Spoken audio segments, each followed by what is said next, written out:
Haadholee kanaan dura opereeshiniin da'aniif barnoota gabaabduu tokkoon qabadhee jira. Mee waliin haa ilaallu.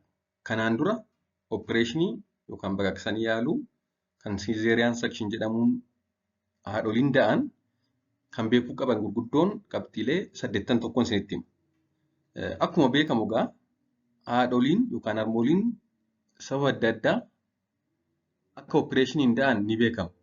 Garuu ulfi yookaan da'umsi itti aanu yoo xiqqaate ji'a 18 walirraa fagaachuu qaba.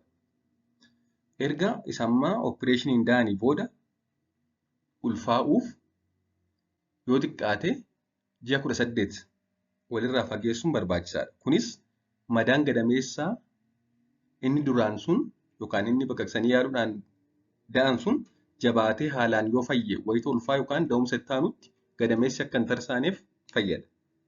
Kanaaf walirraa fageessuun barbaachisaadha jechuudha. Ji'a 18 kan jedhe kun ishee xiqqoo isheedha. Sanaa ol osoo ta'e gaariidha. Tokkoffaan ragaa opereeshinii booda ogeessi fayyaa isinii kennu gatuu hin qabdan. Da'umsa booda erga baqaqsanii yaaluudhaan deessanii booda ragaan isinii kennu.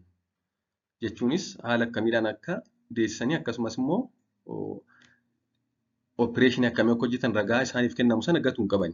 Gara biraan ulfi yookaan da'umsi itti aanu akkuma nama jedhee yoo xiqqaate ji'a 18 yookaan waggaaf ji'a 6 irraa fagaachuu qaba. Inni sadaffaan immoo hordoffii wayita ulfaa haalaan fudhachuu fi karaa kamiin da'uu akka qaban ogeessa fayyaa mariisuu qabu. Marsaa itti aanutti. Marsaa itti aanutti yookaan yeroo itti aanu yeroo ulfaa'an hordoffii wayita ulfaa haalaan fudhachuu qabu, haalaan raawwachuu qabu, akkamiin akka da'uu danda'anis ogeessa fayyaa mariisuu qabu. Da'umsa opereeshinii boodaa erga takka opereeshiniin da'anii booda da'umsi itti aanu buufata fayyaatti miti kan ta'uu qabu. Buufata fayyaatti osoo hin ta'in hospitaalatti ta'uu qaba. Sababni isaas marsaa itti aanuttis baqaqsanii yaaluu barbaaduu danda'a waan ta'eef. Qabxiin itti aanu harmooliin yookaan haadholiin opereeshiniin al tokko da'an da'umsi itti aanu opereeshinii osoo hin taane karaa noormaalii yookaan ciniinsuudhaan da'uu akka danda'an beekuu qabu. Kanaan dura yeroo tokko qofa opereeshiniidhaan da'an taanaan marsaan itti aanutti carraa noormaalii ciniinsumaan akka haadholii kamii da'uu ni qabu. Takka opereeshiniidhaan deeman kanaa booddee yeroo hundaa opereeshiniidhaan of amansiisuu hin qaban jechuudha.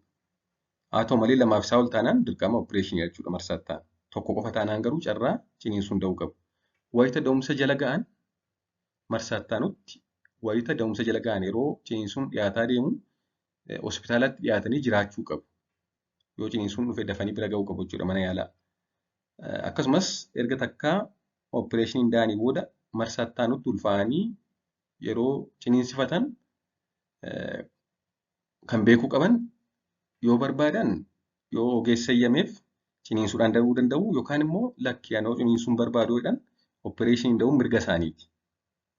Garuu miidhaa fi faayidaa ciniinsuun da'uu fi opereeshiniin da'uun maal akka ta'e ogeessa fayyaa sana mariisuun barbaachisaadha jechuudha.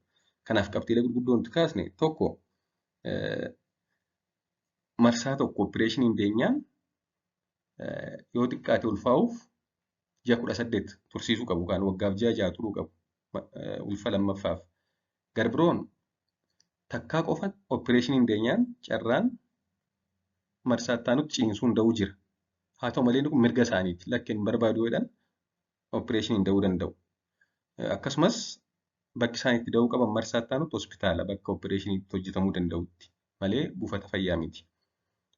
Akkasumas yeroo ciniinsuun dhiyaataa deemu gara mana yaalaatti hiikanii jiraachuun barbaachisaadha. Waan dhaggeeffattaniif galatoomaa. Gaaffii qabaannaan waa'ee ulfaa, waa'ee daa'immanii, waa'ee kamuu koomentii jalatti naa barreessaa.